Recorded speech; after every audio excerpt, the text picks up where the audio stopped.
यसै गरी अर्को ग्राममा रहेको छ दो निखा नारा नाइ मोनो खा भन्ने छ होइन त। दो निखा नारा नाइ मोनो खा अर्थ हुन्छ केही गरेर सुधार गर्न सकिन्न र मिलाउन सकिन्न र मिल्दैन होला र होइन भन्ने हुन्छ। अब यसले वर्तमान परिस्थिति परिवर्तन गर्ने वा समस्या समाधान गर्ने इच्छा व्यक्त गर्दछ।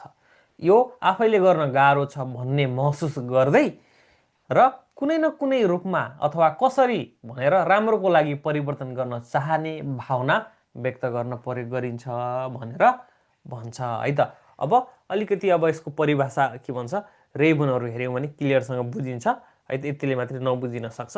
अब त्योभन्दा पहिला हामी यसको सेचुजोको हेर्छौँ। सेचुजोकोमा हामीले चाहिँ माथि दो निखाको प्रयोग गरेका छौँ, दो निखा होइन। अब यो दो निखाको ठाउँमा चाहिँ हामीले चाहिँ यहाँ नान तोखा भनेर पनि प्रयोग गर्न सक्छौँ अथवा मौ सुकोसी भनेर पनि प्रयोग गर्न सक्छौँ। दो निखा नारा नाइ मोनोखा, नान तोखा नारा नाइ मोनोखा अथवा मौ सुकोसी नारा नाइ मोनोखा भनेर परिवर्तन गर्न युज गर्न सक्छौँ है त। यहाँ चाहिँ दो निखाको ठाउँमा नान तोखा पनि युज गर्न सक्छौँ, मौ सुकोसी पनि युज गर्न सक्छौँ। अब यो त अगाडिको कुरा रह्यो, दो निखा युज गरे पनि, नान तोखा युज गरे पनि, मौ सुकोसी युज गरे पनि। पछाडि चाहिँ अब भव आउँछ होइन। भवको चाहिँ नाइकै, भवको नाइकै मोनोखा अथवा चाहिँ भव मात्रै नभएर भवको खानौकेहीको पनि नाइकै युज गर्न मिल्छ। यहाँ भी भनेको भव भइहाल्यो, भी अब भवको पनि रे भन्यो भने खानौकेही है त। भवको पनि खानौकेहीको पनि नाइकेहीसँग प्रयोग गर्न पनि मिल्छ भन्ने कुरा भयो। अब रेबुनहरू हेऱ्यौँ क्लियरसँग बुझिन्छ है त। पहिलो रेबुन छ उसिनात्ता सिनराई ओ दो निखा तोरी मोदोसे नाइ मोनोखा तो खाङ्गाए तेइरु भनेको चाहिँ उसिनात्ता सिनराई भनेको गुमेको विश्वास होइन। गुमेको विश्वासलाई दो निखा केही गरेर होइन, तोरी मोदोसे नाइ। अब यहाँ चाहिँ मोदो सिमासको भव युज भएको छ नि त होइन। मोदो सिमासको पनि हामीले चाहिँ खानौके मोदो से प्रयोग गरेका छौँ अनि बल्ल नाइकै प्रयोग गरेका छौँ। अब मोदो सिमासको अब हामीले चाहिँ मोदोसा नाइ भनेर पनि अब सिधै भवसँग युज गर्न मिल्यो, नभएपछि भवको खानौकेसँग पनि युज गर्न मिल्छ भनेको छौँ। त्यही भएर मोदो से नाइ मोनोखा तो खाङ्गाए तेइरु भनेको छ। भनेको गुमेको विश्वास केही गरेर फिर्ता लिन सकिन्छ कि भन्ने सोच्दैछु, केही गरेर फिर्ता लिन सकिन्छ कि भनेर सोच्दैछु भन्छ। ल अब अर्कोले भन्छ माइनिची जान्ग्यो बाखारी दो निखा नारा नाइ मोनोखा भनेको चाहिँ हरेक दिन ओभर टाइम के यो अवस्था परिवर्तन गर्न सकिँदैन र केही गरेर यसलाई कम गर्न सकिँदैन र भन्छ। अब यो दो निखाको ठाउँमा चाहिँ नान्तोखा नारा नाइ मोनोखा भनेर पनि भन्न मिल्छ। भनेको केही गरेर होइन यसलाई चाहिँ कम गर्न सकिन्न र बदल्न सकिन्न र मिलाउन सकिन्न र भन्ने जस्तो अर्थ लाग्छ है त।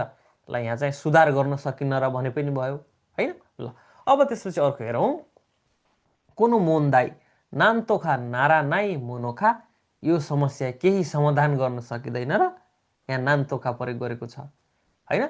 अब यहाँ चाहिँ दो निखा पनि युज गरे पनि हुन्छ ओके। अब मौ सुकोसी भन्यो भने अलिकति अझ थोरै केही गर्न सकिन्न र भन्ने जस्तो अर्थ लाग्छ। कोनो मोन्दाई मौ सुकोसी होइन। अब चाहिँ के भन्छ भने नारा नाइ मोनोखा पनि युज गर्न मिल्यो। अब भन्नुको मतलब यो समस्यालाई अझ थोरै केही समाधान गर्न सकिँदैन र होइन भन्ने जस्तो अर्थ। ल अब अर्को हेरौँ कोनो जिउताई।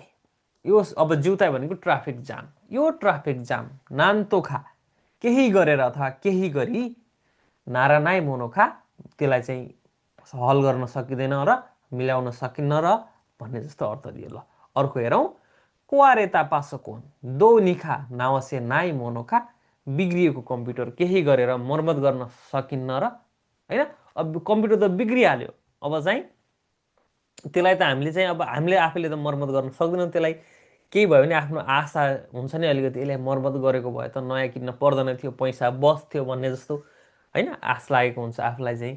हो यस्तो अवस्थामा केही गरी यसलाई बनाउन सकिन्न होला र सकिन्न र भन्ने जस्तो अवस्थामा प्रयोग गर्ने भयौँ। अब अर्को छ कोनो पासोकोन इचुमो फुरिजु सुरु दो निखा नारा नाइ मोनोखा। यो कम्प्युटर बारम्बार होइन सधैँ, इचुमो भनेको सधैँ, फ्रिज सुरु भनेको ह्याङ हुन्छ फ्रिज हुन्छ होइन। केही सुधार गर्न सकिन्न र के सुधार भनेको छ केही भन्नु पर्यो यहाँ त हैन के भन्दा पनि केही सुधार गर्न सकिन्न र ल अप्सन यसरी चाहिँ परेको हुने ल अब अर्को हेरौँ माइचुकी नो सुप्पी गा ओ सुगिरु मो सुकोसी हेरासे नाइ मोनोका भनेको चाहिँ हरेक महिनाको सुप्पी खर्च चाहिँ धेरै छ मौसुकोसी हैन अझ थोरै हेरासे नाइ मोनोखा घटाउन सकिन्न र केही गरेर अझ थोरै घटाउन सकिन्न र या मौसुकोसी युज भयो भने अझ थोरै घटाउन सकिन्न र भन्नुको मतलब एक महिनामा 50,000 खर्च हुन्छ मानौ त्यसलाई अझ केही केही गरेर अझ थोरै घटाउन सकिन्न र भनेको ल 5-7 हजार घटाएर महिनामा 40,000 खर्च गर्यो हैन 42,000 खर्च गर्यो हुन्छ नि त हो त्यसरी त्यस्तो अवस्थामा केही थोरै घटाउन सकिन्न र भन्ने जस्तो अवस्थामा ल अब आजको लागि चाहिँ सिकुदाई रहेको छ केटाकेटीले हैन बच्चा बच्चीले कोदोमो हैन केटाकेटीले चाहिँ मोबाइल हेर्ने कुरा केही गरी कम गर्न सकिन्न होला र भन्ने कुरालाई आजको सिकुदाईको रूपमा मिनासान गाम्बाते गर्नुस् कमेन्ट गर्नुस् है त ल आजलाई यति नै